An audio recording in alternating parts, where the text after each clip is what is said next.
He was 5 years old, she gave him the world, provided him all she could. She asked little of him other than to try his best. He promised her he would. He set out that day to make her proud. As the bus lurched down the street, he let go of her hand and fought back the tears as Mommy began to weep. She said, "Don't you worry, it may be tough, but I know you'll be alright. Won't be long before we're together at home. We can laugh into the night. Things get better each day in no time at all. You'll be able to see just why. All things have an end. We'll be together again when we reach the end of goodbye."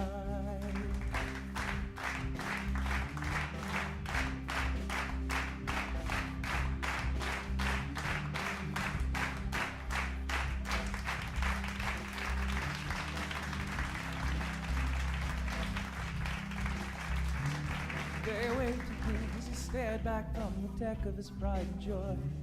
The sun glistened down through the flags hanging around the ship which he was deployed. They never admitted how much they tried to prepare for that day.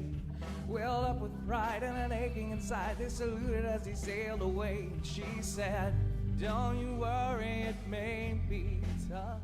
Well, by now most of us have seen the trajectory monster, but what are we going to do with this crazy thing? We're going to use this to control the trajectory of the golf ball that we're hitting, and we're going to do this with a couple different ways. First thing to do is to get into our golf posture with a golf ball, and we're just going to let our arms swing, and we're going to release that ball so that it's going through the different rings and going at different trajectories. So a high trajectory for a high shot that lands soft, a low trajectory for a ball that lands and runs to the back of the green. So we're going to control that with our finish a lot of the time. If we finish low, the shot is going to come out low. So you'll see here with a 7-iron or an 8-iron, keep the hands low as we finish, and that ball goes through the bottom ring. As we move down to a club more like a 9-iron or a pitching wedge, we're going to have a little bit higher finish, but not a full finish there. So we call that a mid finish.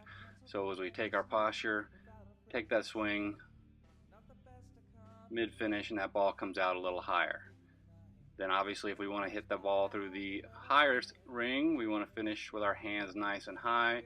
So finish nice and high, and that ball is going to come out nice and high and go through that top ring. So that's how we're going to use this. So when you come out for our next practice, you'll be using this and getting the ball onto the green with different clubs at different trajectories. Here's a different view from the back, so you can see those balls going through the ring and getting up onto the green with our different clubs. So we started with a 7-iron, 8-iron, went to a 9-iron or a pitching wedge, and then we finished up with a sand wedge. You'll be